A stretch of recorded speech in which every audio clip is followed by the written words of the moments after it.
ajaib, Allah yang luar biasa, Allah yang tak pernah tinggalkan kami. Kami cinta padamu karena Tuhan lebih dahulu mencintai kami dan kasih-Mu begitu kuat.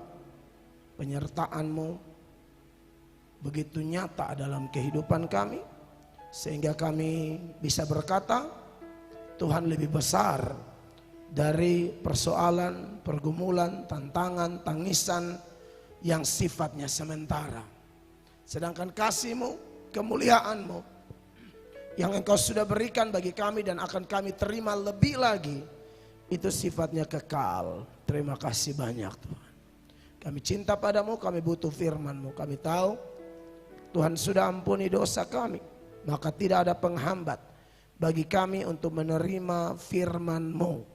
Penuhi kami dengan Roh Kudus, supaya apa yang kami dengar saat ini dapat kami lakukan dalam kehidupan kami sehari-hari. Tuhan disenangkan, banyak orang diselamatkan. Demi nama Tuhan Yesus kami berdoa, dan semua yang rindu firman Tuhan Yesus, sama-sama kita berkata, amin. Beri tepuk tangan yang meriah bagi Tuhan. Silakan duduk jemaat terkasih.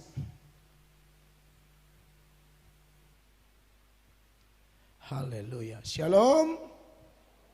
Puji Tuhan, saudara-saudara yang diberkati oleh Tuhan, kita bersyukur saat ini ada kesempatan yang baik, yang luar biasa, yang berasal dari Tuhan bagi kita sekalian untuk kita terus ada di hadirat Allah, belajar mengenal Tuhan lebih dalam lagi melalui pujian penyembahan kita, melalui doa-doa kita, dan juga firman yang akan kita segera untuk mendengarkannya. Jemaat terkasih, saya dan Ibu Gembala sampai dari Surabaya itu hari Selasa sore, ya pesawat biasa agak delay sore, dan sampai di sini saya dari Surabaya saya sudah agak sakit sih sebenarnya, drop biasa, sakit biasa, makanya kedengaran dari suara saya. Karena khotbah itu 5 kali, saudara, ibadah raya 4 kali, dan doa pagi. Nah saya ini kalau kemana-mana suka lihat yang begitu-begitu, nanti saya tiru. Misalnya doa paginya mereka gitu lah. Saya pikirkan untuk melakukan di gereja, kita latih 1 minggu 1 kali. Minimal hari baru lah, hari Senin. Jam 4 pagi waktu doa di sini, itu pikir keren, hadapi hari. Kita ibadah mungkin 1 jam, 1,5 jam. Karena ke kantor kan bisa jam 7 atau setengah 7 toh. Saya pikir jam 4, setengah 5 sampai jam 6 itu pas. Saya akhirnya khotbah di dalam doa pagi. Nanti baru diposting di channel saya. Jadi sampai di sini saya sudah siap-siap mau ikut kaum pria. Makan, minum obat, vitamin. Akhirnya tidur dari jam 6 sampai jam 3 pagi. Memang kecapean. Jam 3 pagi bangun, saat teduh sama Tuhan, dan akhirnya sekarang tadi juga masih agak kurang pas, tapi puji Tuhan, Tuhan beri kemampuan untuk bisa jadi berkat. Dan terima kasih buat pengertian jemaat yang tahu bahwa gembala saudara ini kan gembala, tetapi juga spirit penginjilnya kuat. Dan saya bermitra dengan banyak gereja di dalam NTT sendiri maupun di luar NTT. Jadi kalau bulan-bulan depan Bapak Gembala tidak ada, nah itu sudah tahu. Itu jadwal-jadwal yang tertunda waktu corona itu bermunculan kembali. Jadi saya minta izin ya, kalau saya tidak ada, itu saya ada khotbah di Kalimantan, ada di Jakarta, bahkan saya ada KKR dengan Pak Gilbert nanti di Glow. Itu KKR Pemuda Remaja se-Jakarta kali. Dan banyak jadwal-jadwal yang lain. Oleh karena itu, terima kasih buat dukungan doa saudara. Doakan supaya pendeta setia, umur panjang, tidak sombong, jaga kekudusan, sehingga kemanapun kami pergi jadi berkat bagi banyak orang. Baik, hanya itu jemaat terkasih, kita akan baca Yunus pasal 2 ayat 6 sampai ayat 10 ya, atau ayat 7 sampai ayat 10. Ayat 7 saya lebih dahulu. Ketika jiwaku letih lesu di dalam aku, teringatlah aku kepada Tuhan, dan sampailah doaku kepadamu ke dalam bait-Mu yang kudus. Ayat 8, jemaat.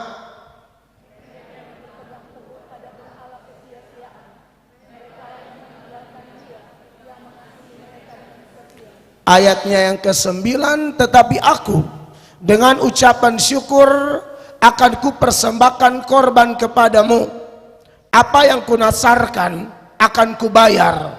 Keselamatan adalah dari Tuhan. 10:23. Lalu berfirmanlah Tuhan kepada ikan itu, dan ikan itu pun memuntahkan Yunus ke darat. Bapak Ibu, ada sejumlah pelajaran menarik dari cerita Yunus ini. Dan khusus pasal 2 saya sudah khotbah minggu lalu, dan saya khotbah lagi minggu ini dengan tema intimidasi setan versus doa orang percaya yang sejati. Sekali lagi temanya adalah intimidasi setan versus doa orang percaya yang sejati. Pengertian orang percaya yang sejati adalah orang percaya yang sungguh-sungguh percaya. Orang yang sebelum dunia dijadikan, Allah telah memilih dia. Kalau dunia saja belum dijadikan, maka dosa juga belum terjadi. Adam dan Hawa juga belum ada, apalagi kita. Tapi kalau di kemudian hari kita menjadi percaya kepada Tuhan, itu satu tanda bahwa Allah kita ini memang Allah yang hebat dan luar biasa. Dan cara perhitungan waktunya Allah dengan waktunya kita itu beda. 1000 tahunnya kita, Alkitab berkata itu 1 harinya Allah. Allah itu sebenarnya sangat beda dengan kita, karena dia pencipta dan kita ciptaan. Kalau kita ciptaan dikuasai oleh waktu, ada dulu, sekarang, nanti. Tapi bagi Tuhan tidak ada dulu, sekarang, nanti. Bagi Tuhan dari Adam sampai kiamat itu ada di hadapan Allah. Allah tidak masuk ke dalam waktu itu. Itu Allah. Makanya kenapa perlu Allah menjelma menjadi manusia, sehingga dia Allah yang tidak dikuasai oleh waktu bisa masuk dalam konteks kesementaraan. Maka lahirlah Sang Putra Natal, pribadi yang ajaib yang telah memberi dirinya dikorbankan di Golgota. Dialah Yesus, dialah Tuhan, dialah Raja kita, saudara-saudara. Dialah satu-satunya penebus. Nah, orang Kristen sejati itu sudah dipilih sebelum dunia dijadikan. Nanti ada momen di mana orang itu bertobat. Bertobatnya entah dengan pengalaman atau cerita seperti apa. Kan orang bertobat ini macam-macam. Ada yang bertobat ikut KKR pendeta tertentu, lalu Tuhan tangkap dia. Ada yang bertobat nonton khotbah pendeta di televisi, dengar khotbah pendeta di radio, atau lihat di YouTube, Facebook, atau media sosial lainnya. Ada lain lagi karena sakit penyakit, ada lain lagi karena bangkrut, ada lain lagi karena tidak bangkrut, tidak sakit, lagi kaya-kayanya, lagi sukses-suksesnya, tapi tidak ada damai. Maka cari sampai ketemu Yesus. Ada lagi gara-gara dia dokter hewan, agama non-Kristen. Dia pakar dokter hewan. Dia baca Yesus menunggangi keledai muda. Katanya dalam ilmu dokter hewan khusus tentang keledai muda itu tidak bisa ditunggangi. Dia kayak geli atau liar atau bagaimana atau belum kuat menurut pandangan dokter hewan tersebut. Maka penasaranlah dokter ini mencari tahu siapa Yesus ini. Hanya gara-gara itu Cari. Sampai akhirnya terima dia sebagai Tuhan dan Juru Selamat. Ada lain lagi, mabok berat, anjing jilat-jilat, kaget bangun, bertobat. Cerita macam-macam. Saya lagi tarik-tarik rokok, isap rokok di terminal Oepura sambil menyaksikan 2 orang penginjil muda, 1 laki-laki, 1 perempuan. Saya ingat posisi saya paling belakang. Itu Om Saka don di muka, beta di belakang. Helafu, agak asap bulat waktu itu ya. Hela tarik. Sampai beta kasih mati. Beta jadi penasaran, seperti ada satu daya tarik yang luar biasa dari 2 penginjil muda itu. Dan berujung kawan-kawan semua bubar. Saya rasa 30-an anak ada itu. Tinggal saya dan 2 penginjil itu. Tanpa mereka tanya, saya bilang, saya mau ikut kalian. Saya mau bertobat. Persekutuan doa kalian di mana? Mereka senang. Mereka begitu berjerila. Dari beberapa anak, ada 1 yang ditangkap. Kurang lebih bulan Mei 1999. Karena tidak tahan menangis. Saya rasa jamahan roh Tuhan begitu kuat. Setelah kenal Tuhan lebih dalam baru saya sadar, roh Tuhan bukan cuma ada di gereja. Jadi kelirulah kalau ada orang yang takut Tuhan, jaga kekudusan cuma di gereja. Dia pikir di kantor roh Tuhan tidak ada. Dia pikir di mall roh Tuhan tidak ada. Dia pikir di pasar roh Tuhan tidak ada. Dia pikir di masuk minta keluarga roh Tuhan tidak ada. Dia ada di mana-mana. Dan Immanuel artinya God is with us. As di situ kita di situ orang percaya, Kristen sejati yang tadi saya bilang dipilih sebelum dunia dijadikan dan bertobat dengan cara yang unik, beda-beda. Macam-macam ceritanya. Pak Iskandar Ahmad Saleh punya cerita lagi, Anda sudah dengar kan? Itu lebih unik lagi. Dari benci pendeta Mel Atok sampai iko-iko, dari berdiri lurus, mulai angkat pelan, pukul tangan ke ikan sapu-sapu, sampai agak begini, dari yang begini sampai begini, sampai dibaptis. Wow, Tuhan hebat. Nah, itulah cerita tentang orang-orang Kristen sejati. Tetapi saya mau kasih tahu, karena Yunus yang kita bahas, maka saya mau bilang, Yunus pun Kristen sejati, sekalipun dia pernah jatuh. Amin. Kejatuhan seorang Kristen sejati tidak kemudian membatalkan dia menjadi orang pilihan Allah. Sekali lagi, kejatuhan, kegagalan dari hamba-hamba Allah, anak-anak Tuhan tidak bisa menghapus mereka bahwa mereka telah dipilih, ditetapkan, dan satu kali Tuhan pilih tidak bisa hilang. Karena ayat-ayat kan banyak toh yang mengingatkan kita. Salah satunya istilah kata kekal. Kalau orang percaya Yesus itu dapat hidup kekal. Dan orang itu tahu dia selamat sekalipun dia pernah jatuh. Makanya dalam 1 Yohanes 5 ya, mulai ayat 11 itu, firman Allah berkata, dan inilah kesaksian itu. Allah telah mengaruniakan hidup yang kekal. Kalau keselamatan bisa hilang, kata kekalnya harus dibuang. Kalau bisa hilang, harusnya kalau bisa hilang ya, teman-teman pendeta atau gereja manapun yang mengatakan keselamatan bisa hilang, jangan pakai kata kekal dong. Harusnya dia bilang begini, dan inilah kesaksian itu, Allah telah mengaruniakan hidup yang sementara. Bila perlu tambah, yang sementara dan bisa berubah-ubah tergantung orangnya jatuh atau tidak. Tapi kalau dia bilang kekal, Bapak Ibu, itu artinya tidak ada limit.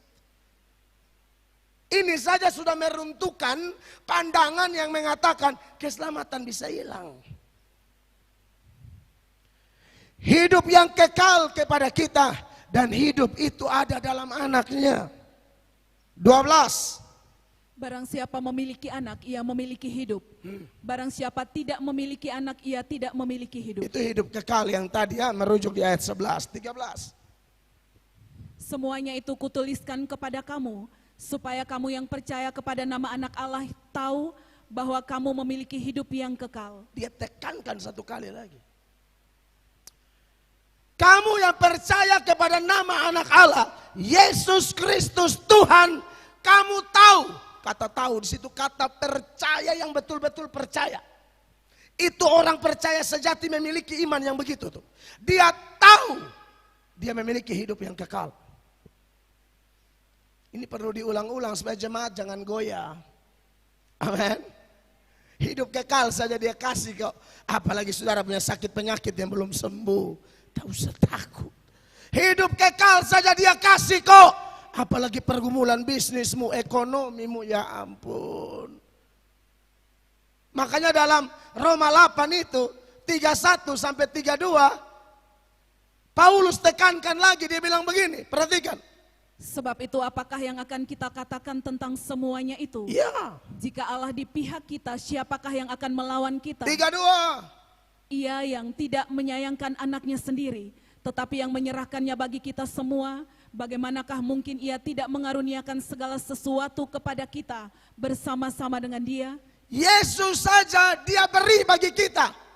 Apalagi yang lain-lain. Makanya dia bilang, ya, bagaimana mungkin ia tidak mengaruniakan segala sesuatu kepada kita bersama-sama dengan anaknya yang telah dia karuniakan kepada kita, yang dalam namanya, yang oleh iman kepadanya kita mendapatkan hidup kekal. Mungkin saudara kritis dan berkata, iya itu kan Yohanes yang omong. Itu kan Paulus yang omong. Saudara, bukan Yohanes atau Paulus yang omong. Bapa sendiri omong. Yesus sendiri omong. Saudara kan masih ingat toh?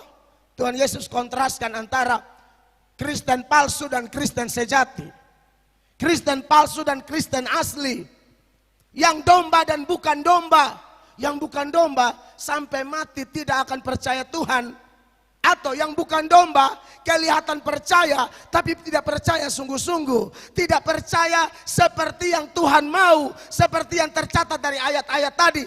Dia tidak tahu apa-apa. Yang dia mau sentuh itu kulit luar. Cari berkat, mujizat, jodoh, makan, minum, pakai, pangkat, kedudukan, popularitas. Itu yang dia cari.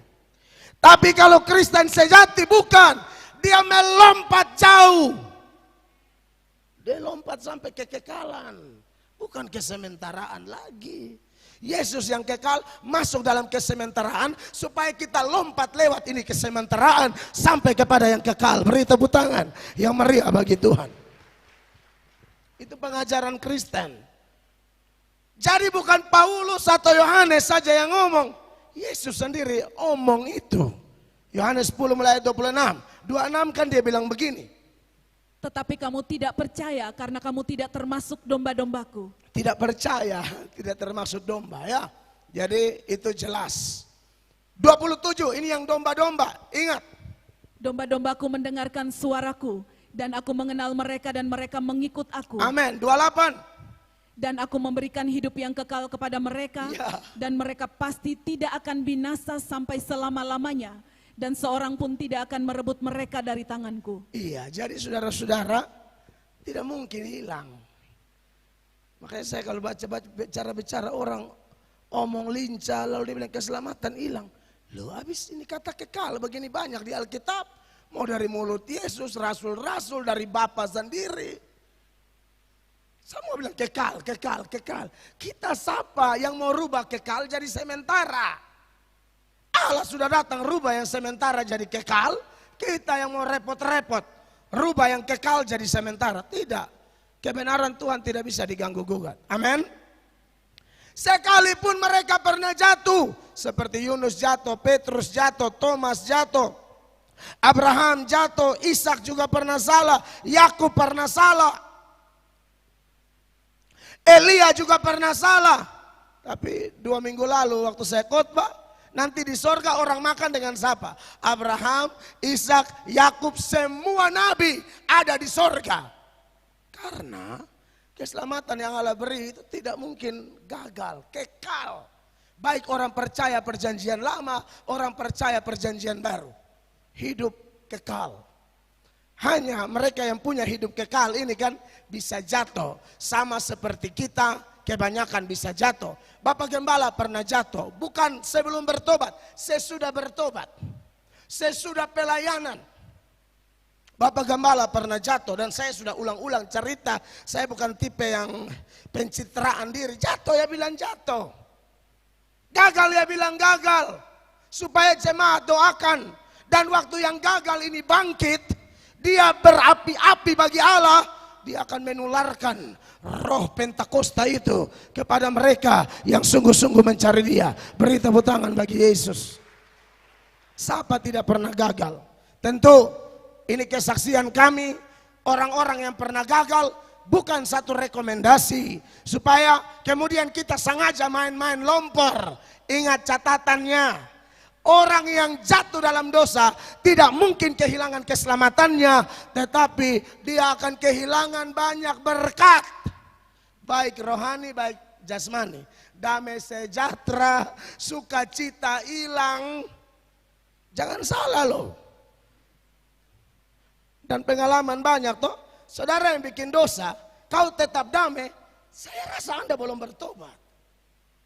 Saudara janji lain, bikin lain, tapi hati Anda aman-aman saja. Anda perlu pertanyakan dirimu, nih, orang Kristen model apa? Atau pelayan model apa? Kok bisa bikin dosa tidak ada rasa apa-apa? Padahal dia sudah dengar gembalanya khotbah. Lu mau ayat kok, lu mau pakai doa kok, doa pribadi juga gembala, doa lain. Tahu apa yang belum? Tapi dia tetap bikin dosa senang-senang. Anda perlu tanda tanya. Anda percaya Yesus sungguh-sungguh atau tidak? Karena jatuh itu pasti terganggu luar biasa. Belum berkat-berkat jasmani hilang lagi.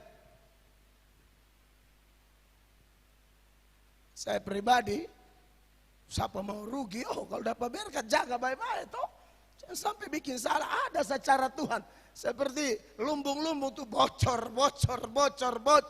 Nah kalau lumbung sudah bocor, damai sejahtera ikut bocor. Sukacita ikut bocor. Ada juga yang lumbung tidak bocor, tapi sukacita bocor dahulu. Ada.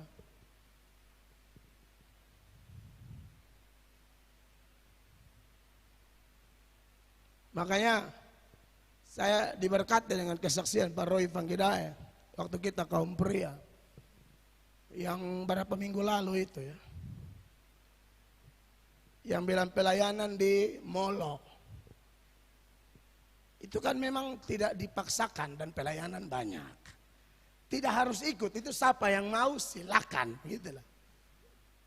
Pakai prinsip siapa yang mau silakan saja, yang ikut begitu banyak. Dan memang di gereja bukan hanya pelayanannya terancang baik atau dadakan, tetap tidak ada paksaan, itu tetap. Mau terancang baik, mau mendadak, pokoknya tidak dipaksakan. Dan memang di gereja ini sudah ada orang-orang siap tempur. Mau kapan saya mau dadakan, mau apa, go, itu ada orang-orang itu. Lalu Baroy ini sebagai polisi kan libur waktu itu, libur lebaran ya. Semua yang lain-lain tuh libur hampir 1 minggu, bahkan total bisa 9 hari. Tambah lagi dengan Sabtu, Minggu segala macam kan. Pak Roy dan pun tuh sonde, berapa hari Pak? 2 hari. Ya orang kerja di Kefa, tinggalkan istri anak, ya quality time itu penting. Dan itu tidak dosa saudara-saudara. Ingat, jangan salah, jangan kacaukan itu ya. Bahwa quality time juga penting. Tapi ini bagi saya pengalaman khusus dari Pak Roy. Sudah siap quality time. Pulang ke rumah tuh sudah dengan istri anak planning. Kita mungkin doakan saja kak. Kan doa juga penting. Untuk pelayanan di Molo. Jadi sudah ada siap bilang, pokoknya kita tidak ikut. Ini keputusan kita, quality time sama keluarga.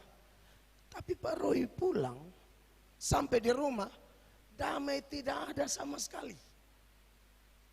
Damai tidak ada, sampai istrinya juga bingung. Kenapa Bapak begini? Saya juga tidak tahu kenapa ini.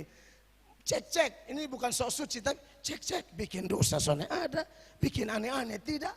Ini damai yang mana lagi, ini saya bingung nih. Belum ke oto rusak. Mobil rusak. Akhirnya Pak Roy memutuskan, mungkin ini penyebab, ini menurut beliau loh ya. Saya ikut ke Molo. Pergilah Pak Roy dengan ketua kaum muda kita, ketua kaum pria kita. Dan keluarga ya, Pak Budi Yohanes dan Ibu. Disitulah Pak Roy bersaksi. Maksudnya saya salut loh ada kesaksian kayak gini. Kesaksian dengar orang dapat barket naik pangkat, menurut beta biasa lah, itu bagus. Tapi yang begini ini buat beta luar biasa.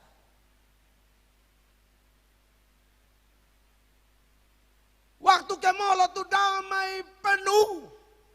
Dia rasa itu damai luar biasa ketika ada di lokasi pelayanan di Molo. Lalu beliau telepon ke kantor minta tolong orang tertentu, bilang kasih tahu Pak Kapolsek dulu, Kapolres. Bilang kita tuh libur. Wih, siapa berani omong Pak? Tidak ada yang berani omong. Pak Wakil juga tidak berani omong. Semua tidak berani omong. Pak Roy, WhatsApp atau telepon Pak? Wah, Pak kita tuh libur sampai tanggal begini, sudah ada edaran. Hah? Langsung beberapa waktu kemudian Kapolres balas, siap Pak Roy, kita keluarkan edaran baru. Jadi akhirnya ke Molo dulu, pulang quality time-nya jadi panjang. Jadi damai sudah dapat waktu ke Molo, bonus-bonus dapat. Beda sama Pak Eka. Pak Eka juga pikiran, ini beta sayang, ini beta anggap orang-orang penting dalam gereja. Semua penting, dan ini dari yang penting-penting, ini bersaksi, jadi saya ambil contoh. Di saat yang sama Pak Eka dialor. Tapi hati tidak tenang, suami istri bilang, Bapak kita dialor, ini salah atau tidak? Kalau tanya saya bilang tidak salah. Salahnya di mana? Orang dadakan. Salahnya di mana? Tapi kalau Anda punya hati begitu, saya mau kasih tahu, Anda dekat banget sama Tuhan, dan Tuhan mau pakai Anda berdua. Kalau hati begitu tuh lain, saya kasih tahu itu lain. Akhirnya tidak jadi datang tuh. Badai seperti badai Yunus yang kita bahas malam ini. Benar. Badai seperti badai Yunus terjadi. Semua Pak Eka bilang kata mati. Ini beta sulia, ini siapa mau selamatkan siapa nih? Anak laki-laki, anak perempuan, mai tua, keluarga yang lain, di VIP semua, ferry cepat, Kalabahi Kupang. Tidak ada musim angin, teduh-teduh, tiba-tiba dia foe yang betul-betul punya. Baru waktu itu saya mulai start membahas Yunus ini, saudara-saudara. Jadi bab itu antara ingat Yunus, ingat beta, ingat Yunus, ingat beta, ingat Tuhan Yesus, haleluya. Beta dengar kisah, makanya kenapa di kaum pria tuh enak. Tadi malam mau dengar Pak Abah khotbah bet tidur, tapi keren bapak-bapak, luar biasa. Karena beta sakit Pak Abah. Akhirnya suami Pak Eka langsung komitmen tertentu. Tuhan, seluruh gaji di rekening saya kasih ke Tuhan. Langsung badai tenang. Ini bukan omong kosong, kisah nyata. Langsung badai tenang. Sekarang sudah tenang baru pusing. Ini kasih tahu mai tua karmana. Ini kasih tahu mai tua ini karmana. Pak Eka nih. Menurut beta kesaksian begini nih. Ini satu dampak dari firman yang hidup. Pulang om undai mai tua. Mama ini jujur, saya tadi sama Ali ya badai tenang tuh. Cerita semua, itu beta komitmen. Nah semua tua bilang begini, Bapak tahu beta komitmen hal yang sama. Tanpa Bapak tahu, saya komitmen hal. Doi gaji semua angka, po di gereja. Saudara menatap penuh ketakutan kelihatannya. Mari saya jelaskan. Ini kan cerita. Jangan ada yang bilang, wih otomatis. Son, ini pengalaman. Siapa yang bilang, Pak Roy rumus, Pak Eka rumus. Kan testimoni orang saya paling hargai. Beli ada yang muka-muka Yesus. Siapa yang son? Slow sama gua sama slow. Son, ini pengalaman aja gitu loh. Wow. Masalahnya ini natsar. Nah, menarik Yunus yang kita bahas malam ini. Saudara tahu, dia orang pilihan, dia jatuh, tapi kemudian dia bangkit, dia mau bertobat. Dan kita sudah singgung minggu lalu. Pertobatannya ditandai dengan natsarnya itu. Di ayat 9 dari Yunus 2, ketika Yunus berkata, tetapi aku dengan ucapan syukur akan kupersembahkan korban kepadamu. Apa yang kunatsarkan akan kubayar. Keselamatan adalah dari Tuhan. Tidak dibukakan secara detail. Tapi yang namanya pertobatan disertai natsar. Menurut pelajaran Yunus, Anda sudah tangkap minggu lalu. Apa? Kehendak yang tadi tidak sesuai kehendak Allah. Yunus sesuai kehendak Allah. Seperti kapal perang dan mercusuar minggu lalu. Saya harap saudara masih ingat itu ilustrasi. Ya. Mercusuar tidak bisa bergerak. Kapal perang yang geser. Kehendak Allah seperti mercusuar. Anda yang ikut kehendak Allah. Itulah pertobatan Yunus. Jadi pertobatan adalah kehendak kita yang bengkok-bengkok. Ikut diri sendiri melawan dari kehendak Allah. Ayo kembali ke relnya. Jangan belok terlalu jauh. Relnya di sini jangan begini. Nanti semakin jauh. Kembali. Yunus kembali. Dia tepati natsarnya itu. Di Yunus 3 ayat 1-3. Ayat 1 berkata demikian.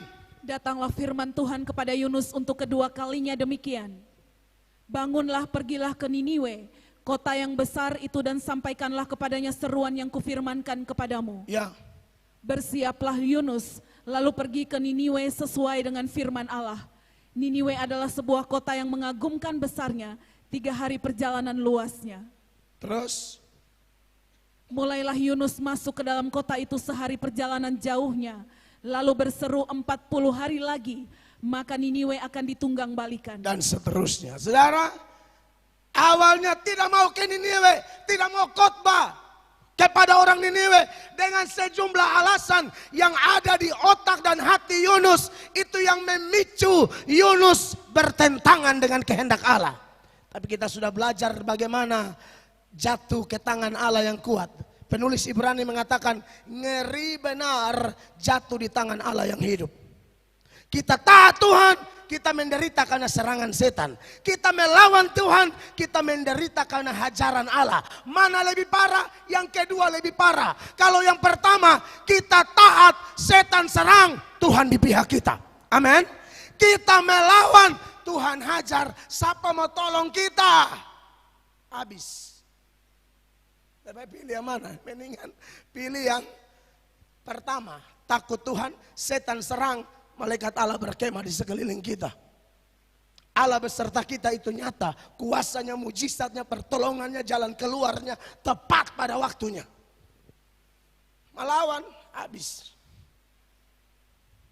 Tapi puji Tuhan, Yunus bertobat. Setelah bertobat Yunus bikin apa? Berdoa. Ini langkah yang menarik. Memang tidak boleh berdoa tanpa pertobatan. Berdoa tanpa pertobatan hanya kata-kata kosong yang mungkin nyangkut di plafon gereja karena kuatnya sound system. Tapi doa disertai pertobatan hanya di hati atau air mata tembus sampai ke hadirat Bapa di sorga. Beri tepuk tangan yang meriah. Yunus bertobat baru berdoa. Kalau kan saudara belajar dengan teliti kitab Yunus 2 itu sebenarnya itu doa ucapan syukur Yunus sudah keluar, tetapi apa yang ada di pikirannya waktu dia ada dalam perut ikan itu, dia masukkan ke dalam doa-doanya. Makanya ada katanya, kau naikkan aku apa segala macam. Memang kadang-kadang kalau baca itu terkecoh dengan ayat 10. Yunus dimuntahkan keluar, jadi seolah-olah itu doa terjadi di dalam perut ikan. Padahal itu doa di luar perut ikan. Tapi apa yang ada di pikirannya saat dia ada di perut ikan, dia masukkan ke dalam doa syukur itu. Nah, saudara-saudara yang diberkati oleh Tuhan Yesus Kristus. Jadi Yunus bertobat baru berdoa. Kita tidak bertobat, berdoa, ibadah, pelayanan, usaha menjaring angin. Kalau yang belum bertobat, bertobat sungguh-sungguh. Yang sudah bertobat tapi jatuh, bangkit. Tanpa itu tidak bisa. Ada banyak ayat yang menjelaskan itu. Salah satunya ini. Yesaya pasal pertama, mulai ayat 10. Ayat 10 bilang begini. Dengarlah firman Tuhan, hai pemimpin-pemimpin manusia Sodom. Ya. Perhatikanlah pengajaran Allah kita, hai rakyat manusia Gomora. Ya, ini manusia-manusia jahat. Kalau sudah ada istilah Sodom dan Gomora, artinya sifat-sifat orang Sodom dan Gomora masuk dalam diri orang-orang Israel ini. 11. Untuk apa itu korbanmu yang banyak-banyak, Ya. firman Tuhan. Aku sudah jemu akan korban-korban bakaran berupa domba jantan, dan akan lemak dari anak lembu gemukan. Darah lembu jantan dan domba-domba dan kambing jantan tidak kusukai. Inilah ritual Yudaisme di mana ibadat harus ada korban dan korbannya binatang-binatang. Salah satunya atau beberapa hal, beberapa jenis korban adalah binatang-binatang. Kalau sekarang mungkin uang, tenaga, waktu dan lain sebagainya. Ya. Ini bisa kita bandingkan dengan kita. Kalau ini Tuhan tidak sukai, kita tarik ke zaman kita. Kalau korban-korban kita banyak, tapi ternyata Tuhan tidak sukai, kita harus tanya, kenapa Tuhan tidak suka? 12. Apabila kamu datang untuk menghadap di hadiratku, siapakah yang menuntut itu daripadamu, Ya. bahwa kamu menginjak-injak pelataran bait suciku? Iya, jadi ini orang-orang bawa korban banyak, mau ibadah tanpa pertobatan. Melihat bait suci itu kayak tidak ada harga. Makanya di radio tuh saya sering khotbah. Ya gereja lain itu bukan gereja lokal kita. Tapi karena itu gereja Tuhan Yesus, kita punya sayang harus sama. Gereja ini dan gereja orang sama. Itu rumah Allah. Makanya saya bilang jangan rapat majelis isap rokok. Jangan dansa-dansi di halaman gereja. Jangan perayaan Paskah goyang TikTok. Latih anak-anak perempuan pangaya. Setan betulin orang-orang semua. Beta ngomong, potong yang TikTok, siapa Wel Kristiami Darius Tuan, potong ini pendeta Melatok suruh. Bikin gereja ke setan sah. Pesan percaya itu gereja dan pun gereja. Itu gereja Tuhan Yesus punya. Enak sekali nama gereja itu Tuhan Yesus punya. Lu mau GSA, mau GBI, mau GMIT itu Yesus punya. Makanya beda tinggi di Surabaya kemarin. Beda khotbah bukan satu keluarga. Ini supaya ini orang tahu nih. Karena ada yang kasih naik banyak, Pak Pendeta terlalu kasar. Dengar ini cerita. Kan itu gereja besar dan megah. Kursi semua itu duduk lurus. Dari awal besulia. Jadi ada yang bilang Pak Khotbah lama kali. Lama apa baru start di tidur. Dia masih tahan. Amin. Wih itu dia tidur, itu yang dia miring, jadi suka keluar dari barisan. Kan dia ada bilang, luruskan barisan. Dia suka keluar dari barisan tuh, laki bini suka keluar. Bukan opa-oma, muda-mudi. Orang kalau tidur di gereja 2 bulan 1 kali karena capek, maklum lah. Tapi yang ini saudara tahu setelah saya tegur, gembalanya senang, bilang Pak itu tiap minggu. Memang Bapak diutus Tuhan, bayangkan. Tahu orang Surabaya atau sungkan. Mau ngomong gak enak lah saya. Utusan dari matahari terbit gitu loh. Besok putar besok kan mengganggu mood. Beta ini kalau khotbah boleh ada orang tidur. Karena saya anggap Anda tidak hormati Tuhan. Bukan tidak hormati saya. Saya banyak kali bicara dulu-dulu yang bukan Tuhan orang tidur saya tidak tersinggung. Orang saya bukan omong Tuhan. Saya tidak ngomong firman, ngapain saya marah? Tapi kalau dia omong firman lu jangan tidur, parah nanti. Kau datang gereja, kau mau datang tidur, lu pergi di hotel sana. kunci kamar lu mati sekalian di situ. Orang ada khotbah, wih, suka keluar dari barisan yang jauh sekali. Hai bendara, nice kan.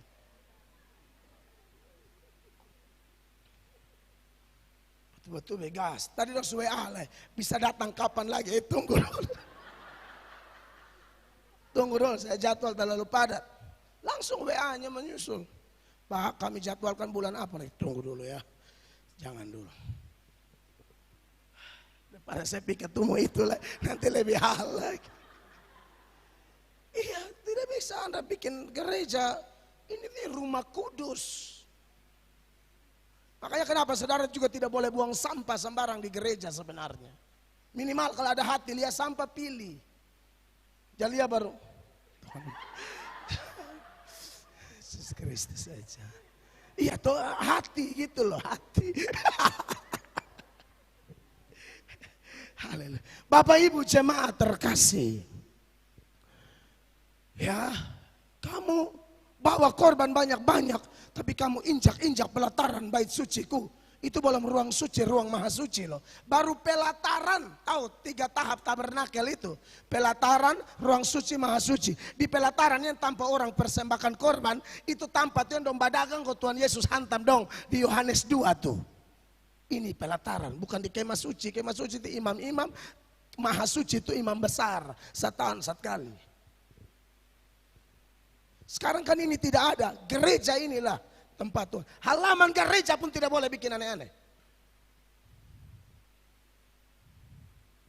Kita tidak hormat. Alkitab bilang kita bukan hanya hormat hari ibadah, hormat rumah Tuhan.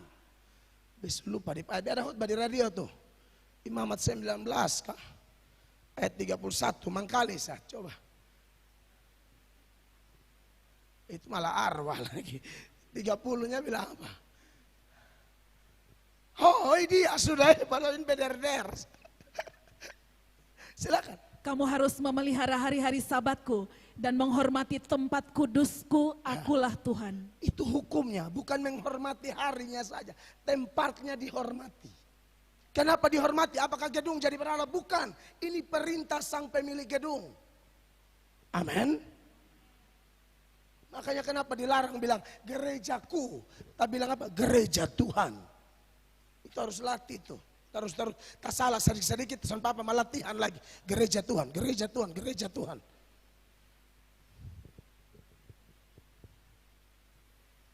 Amin, jemaat terkasih. Hormati tempat kudusku, kata Tuhan. Bukan cuma hari-hari sabatku, rumah kudus dihormati. Makanya kalau ada yang kincing di tembok gereja, malaikat datang kau cekel, lu kasih mati. Kubur yang kincing-kincing sekali. Haleluya. Ayat dari 12 pada MC ya, di Yesaya pasal 1 toh. Sekarang ayat 13, saudara lihat. Jangan lagi membawa persembahanmu yang tidak sungguh, sebab baunya adalah kejijikan bagiku. Wow. Kalau kamu merayakan bulan baru dan sabat, atau mengadakan pertemuan-pertemuan, atau aku tidak tahan melihatnya. Wow. Karena perayaanmu itu penuh kejahatan. Anda bisa lihat ini. Dari ayat-ayat ini, ada pendeta bilang, sebenarnya banyak gereja tuh sudah tidak ada Tuhan di dalam. Tidak ada lagi. Mereka rame, Tuhan tidak ada. Mereka tidak hormati rumah Allah. Jahat sekali. Tuhan bilang, saya jijik lihat kau menyanyi-menyanyi. Apa aduh. 14. Perayaan-perayaan bulan barumu dan pertemuan-pertemuanmu yang tetap. Aku benci melihatnya. Ya. Semuanya itu menjadi beban bagiku. Aku telah payah menanggungnya. Itu bikin beban buat Tuhan. Tidak bikin senang Tuhan. 15. Apabila kamu menadahkan tanganmu untuk berdoa, aku akan memalingkan mukaku. Wow. Bahkan sekalipun kamu berkali-kali berdoa, aku tidak akan mendengarkannya sebab tanganmu penuh dengan darah. Makanya kenapa saya tekankan poin, jangan berdoa kalau Anda belum bertobat. Sia-sia doamu. 16. Basuhlah, bersihkanlah dirimu, jauhkanlah perbuatan-perbuatanmu yang jahat dari depan mataku. Ya. Berhentilah berbuat jahat. Iya, Tuhan mau bertobat. Kalau tidak kau doa sampai berkali-kali pun aku tidak dengar. 17. Belajarlah berbuat baik, usahakanlah keadilan, kendalikanlah orang kejam. Ya, Belalah hak anak-anak yatim, perjuangkanlah perkara janda-janda. artinya Tuhan mau kehendakmu yang salah tuh luruskan ikut seperti kehendak Bapa, seperti Yunus bertobat dari kehendak yang bengkok menjadi lurus sesuai kehendak Bapa. 18. Marilah baiklah kita berperkara, firman Tuhan. Sekalipun dosamu merah seperti kirmisi, akan menjadi putih seperti salju. Sekalipun berwarna merah seperti kain kesumba, akan menjadi putih seperti bulu domba. Makanya Tuhan mau tekankan bertobat. Tidak peduli masa lalu kita kotor kayak apa, jatuh kita separah apa, termasuk jatuh dalam dosa-dosa yang besar. Tidak ada dosa yang tidak bisa diampuni kecuali dosa menghujat roh. Dan dosa menghujat roh tidak mungkin dilakukan oleh orang Kristen sejati. Tidak mungkin. 19. Jika kamu menurut dan mau mendengar, maka kamu akan memakan hasil baik dari negeri itu. Ini baru pemulihan. 20-23. Tetapi jika kamu melawan dan memberontak, maka kamu akan dimakan oleh pedang. Sungguh Tuhan yang mengucapkannya. Saudara-saudara, jadi Yunus bertobat baru berdoa. Dan itu rumus bagi kita. Berdoa tanpa pertobatan tidak akan didengar. Harus bertobat. Tapi Paulus didengar, itu doa pertobatan. Tapi itu pemungut cukai yang jahat didengar, itu karena dia minta bertobat. Makanya Tuhan kasih pertobatan. Minta yang lain tidak mungkin dapat, kecuali minta kasih karunia. Minta keselamatan, minta iman, minta perubahan hidup. Jangan belum bertobat minta mobil, belum bertobat minta jodoh, belum bertobat minta usaha, bisnis maju. Saudara, tidak akan. Tapi ada orang tuh Pak, tidak bertobat tapi bisnisnya maju. Ingat, bukan cuma Tuhan yang bisa jawab doa. Setan juga bisa jawab doa, setan juga bisa buka jalan. Tujuannya apa? Setan buka jalan supaya Anda tetap berdosa, supaya nanti di akhir hidupmu, engkau nanti masuk neraka sama-sama dengan setan. Setan bisa bikin orang kaya, setan bisa bikin orang terkenal, setan bisa buka jalan. Tandanya apa? Orang tidak bertobat tapi selalu ada berkat materi. Itu dari setan, bukan dari Tuhan. Tanda itu pengajaran. Dari awal saya sudah bilang toh, jalan terbuka bagi Yunus ini bukan dari Tuhan. Dari setan, makanya Tuhan hantam dia. Bapak Ibu jemaat, jadi harus bertobat. Tetapi ada hal menarik. Setelah Yunus bertobat dan berdoa, sebenarnya tidak mudah ya. Yunus ini jatuh dalam dosa, bangkit. Seperti kita juga jatuh dalam dosa, bangkit. Lalu kita berdoa, itu tidak mudah. Kenapa? Sesuai dengan tema kita. Intimidasi setan versus doa orang percaya. Waktu orang percaya bertobat, dia doa, sebenarnya Tuhan dengar. Tapi kuatnya intimidasi setan sehingga orang percaya yang jatuh dan bangkit dan bertobat itu saat dia berdoa, dia masih diserang. Kamu penipu, kamu omong kosong, dosamu begitu besar kok, masa kamu diterima semudah itu? Yang benar ialah memang Tuhan terima Anda semudah itu. Saat Anda berdoa itu betul. Tapi setan akan dakwah kita, intimidasi kita. Bohong, bohong, tipu. Kamu tidak didengar, kamu tidak diterima. Dosamu begitu mengerikan kok. Dosamu begitu jahat kok. Kamu tidak diterima, kamu tidak diterima. Nah, kita belajar dalam doa Yunus ini. Dalam ayat-ayat doa itu.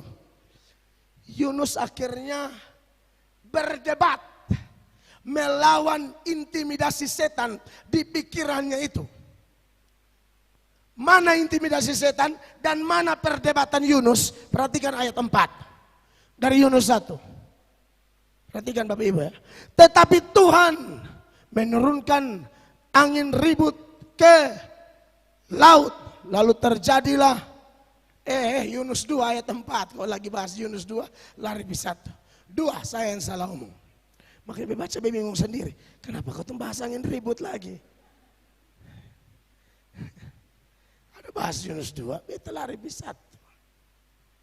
Dan aku berkata, ya silakan. Dan aku berkata, telah terusir aku dari hadapan matamu. Mungkinkah aku memandang lagi baitmu yang kudus? Iya, saudara lihat. Kalimat telah terusir aku dari hadapan matamu. Di mana setannya, Pak? Itu yang Anda tanyakan, kan? Setan kerja memang tidak kelihatan. Tidak perlu tulis di situ setan. Thomas keluar dari persekutuan sampai berujung menolak, mempercayai Yesus yang telah mati dan bangkit itu juga tidak ditulis setan. Tapi sebenarnya ada setan di balik itu.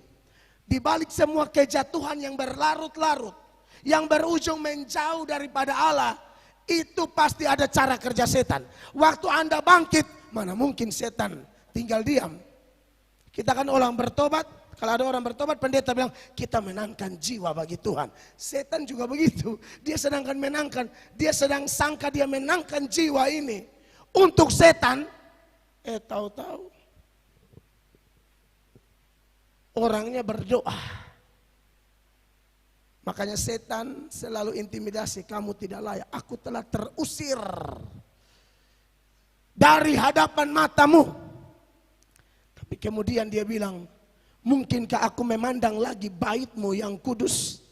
Kata mungkin saja sudah menuturkan bahwa intimidasi setan begitu rupa. Tapi ketika Yunus berkata, aku memandang lagi baitmu yang kudus.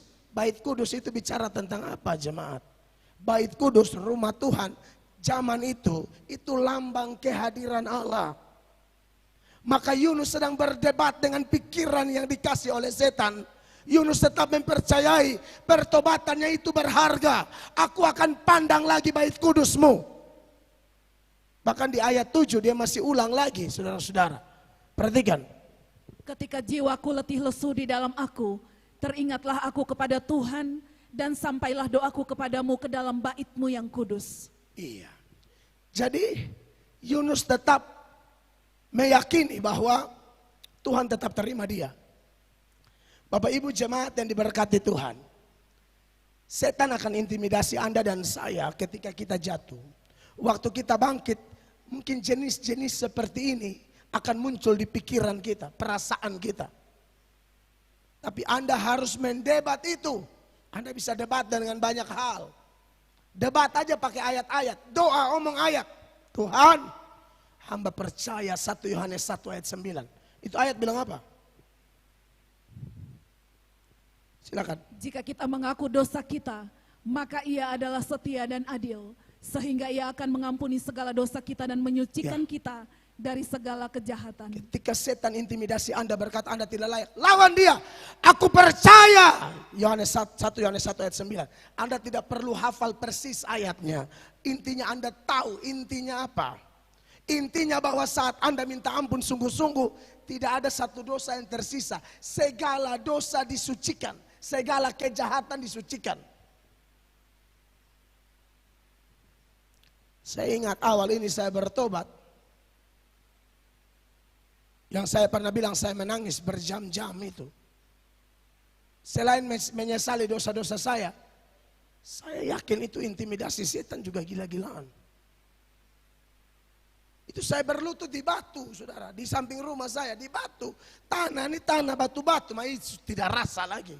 Saya tidak bisa tahan itu balas kasihan dari Allah yang begitu hebat. Tapi di ini pikiran nih, orang yang beta tikam. Di itu pikiran tuh beta pernah pukul orang mandi darah dan baras-baras yang dia bawa. Aduh semua penganiayaan, pukul orang khususnya yang badara-badara. Yang pukul orang sampai ancur-ancur setengah mati. Orang pulang sekolah benantang bakalai, dia mau. Beinjak dalam gigi dan talapa semua. BSD di SMP.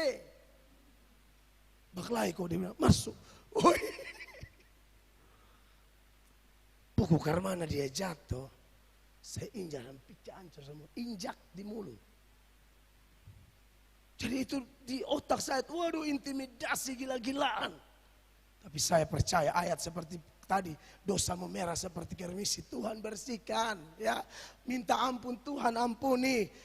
Roma 5 ayat 1 itu doa omong di Tuhan. Bilang sebab itu kita yang dibenarkan karena iman, kita hidup dalam damai sejahtera dengan Allah oleh karena Tuhan kita Yesus Kristus.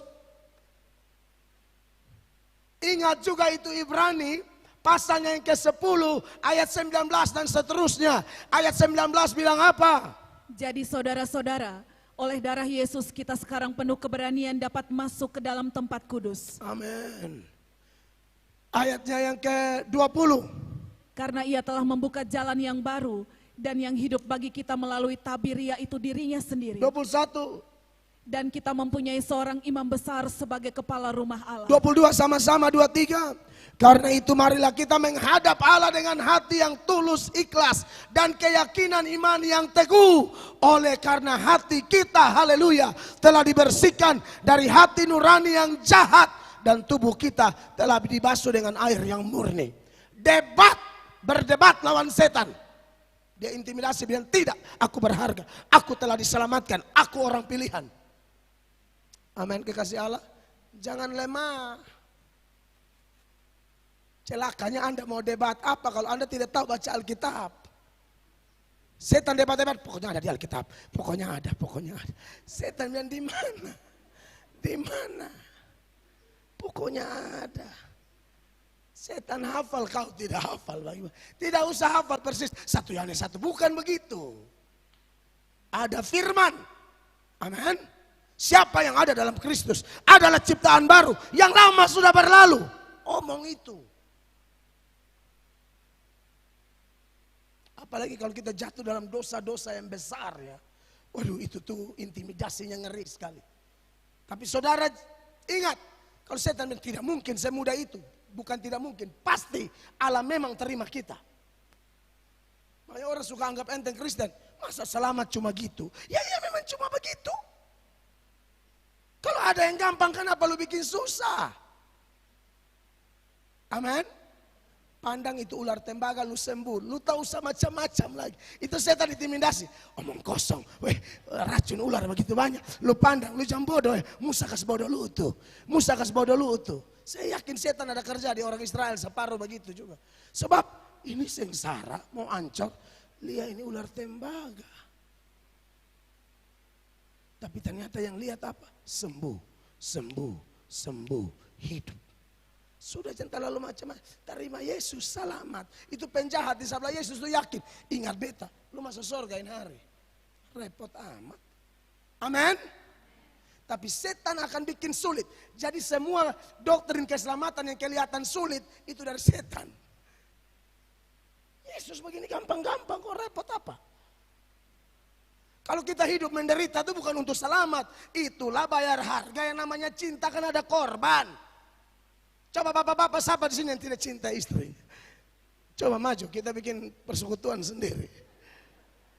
Kan cinta, berkorban dong. Itu cinta. Istri-istri juga berkorban demi suaminya. Itu cinta. Yesuslah kekasih jiwa kita. Kita cinta dia lebih dari segala-galanya. Memang selamat gampang, kok kenapa dibuat sulit? Jadi, kalau intimidasi setan datang, lawan dia dengan ayat-ayat itu. Yang berikut, Yunus di dalam doanya itu, coba baca lagi ayat 7 ya. Dari Yunus 2 itu ya. Ketika jiwaku letih lesu di dalam aku, teringatlah aku kepada Tuhan dan sampailah doaku kepadamu ke dalam bait-Mu yang kudus. Iya, Yunus teringat kepada Tuhan dan dia bilang sampailah doaku kepadamu dalam bait-Mu yang kudus. Intimidasi setan tidak bisa menghalang-halangi Yunus. Yunus menang dalam perdebatan di pikiran itu. Dan sekarang Yunus bilang aku teringat kepada Allah. Jadi Yunus cara melawan intimidasi setan membangkitkan ingatannya dia kepada Tuhan. Contoh kalau sekarang Anda jatuh, ya setan serang Anda ingat kasih mula-mulamu. Awal engkau bertobat itu bagaimana? Bagaimana engkau menangis sejadi-jadinya Tuhan jamah engkau. Engkau ingat bagaimana Tuhan sembuhkan engkau. Engkau ingat misalnya kalau ada orang yang sudah pergi jauh, tidak mau melayani. Dia ingat bagaimana indahnya bersama-sama kawan pelayanan. Ada tersinggungnya, tapi lebih banyak indahnya. Harus ingat itu semua, kenangan-kenangan pelayanan, kenangan-kenangan kebaikan Allah. Ingat itu membuat kita bangkit, bisa mendebat setan, bisa mengatakan bahwa kamu tidak mudah intimidasi saya. Saya akan ingat, saya kembali lagi ke bait suci, saya kembali lagi ke pelayanan. Jadi memang kenangan-kenangan rohani itu penting. Bangkitkan kembali, ingat kembali.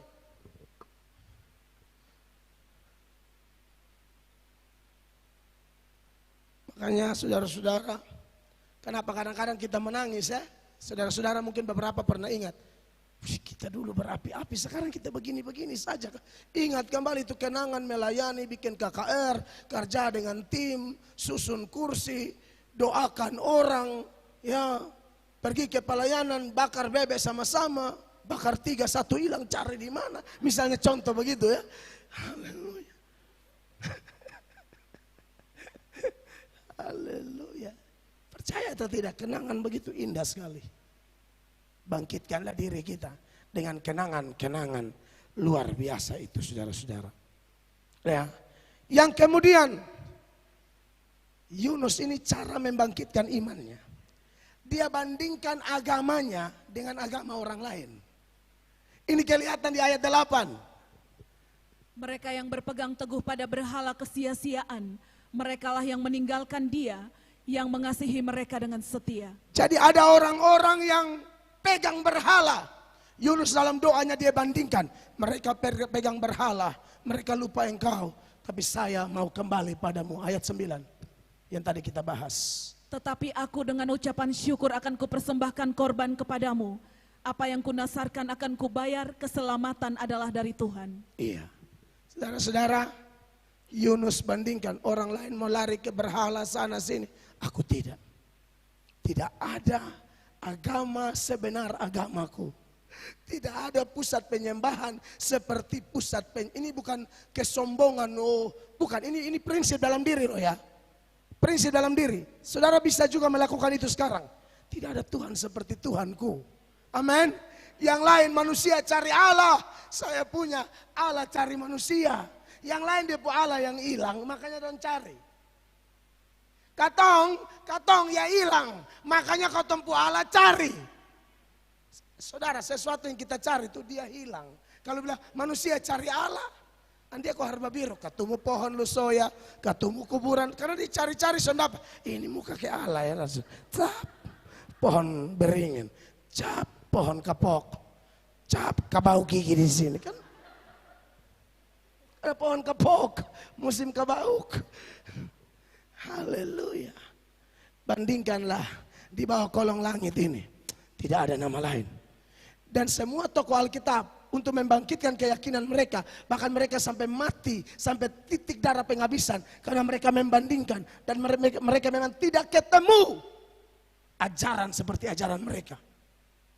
Makanya ketika Petrus yang sering dituduh arogan di depan agama lain, di depan orang agama lain, Petrus bilang begini, di bawah kolong langit ini tidak ada nama lain yang olehnya orang beroleh selamat kecuali Dia.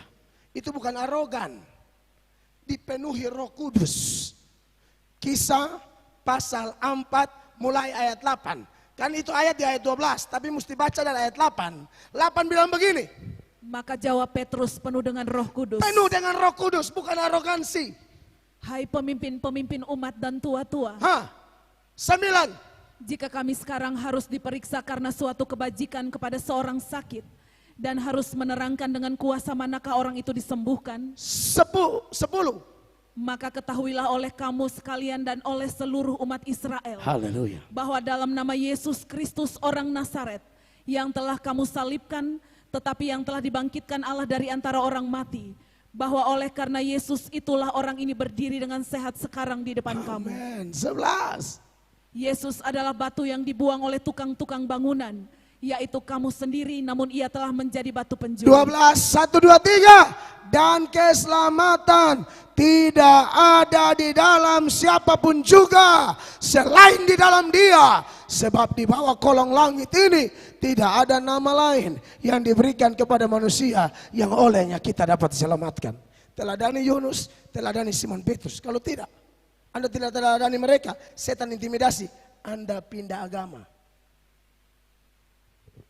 Karena Anda pikir ada lebih baik. Sama saja dari mana? Tidak sama. Di bawah kolong langit ini tidak ada nama lain. Sama dari mana? Perempuan Samaria bilang apa? Ini Yahudi sambayang di Yerusalem. Kalau kau di gunung ini Samaria, Gerizim. Tuhan Yesus tidak. Akan datang saatnya orang tidak sembah di Yerusalem atau di gunung itu. Orang menyembah dalam roh dan kebenaran. Itu artinya apa? Menyembah tidak tergantung tempat. Agama mana model begini? Di mana saja roh Allah ada. Dia Jehovah Shammah. Dia omnipresent. Dia Allah Maha Hadir. Makanya di pesawat Anda bisa doa. Daripada otak-atik handphone tidak jelas. Sampai mendarat.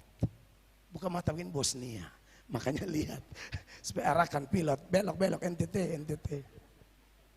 Saudara-saudara diberkati Tuhan. Khotbah sederhana ini kiranya menguatkan kita orang percaya sejati. Walaupun kita jatuh bangkit. Yang belum bertobat, bertobat. Waktu kita bertobat setan intimidasi kita. Lawan dia. Debat dia dengan ayat-ayat. Bangkitkan iman saudara dengan kenangan-kenangan pelayanan Anda. Bandingkanlah, di kolong langit ini tidak ada agama seperti agamamu. Sebab Yesuslah satu-satunya jalan, kebenaran, dan hidup. Beri tepuk tangan yang meriah bagi Tuhan Yesus. Mari kita berdiri jemaat terkasih. Suara saya kurang ini, tapi saudara bisa tangkap pesan Allah ya.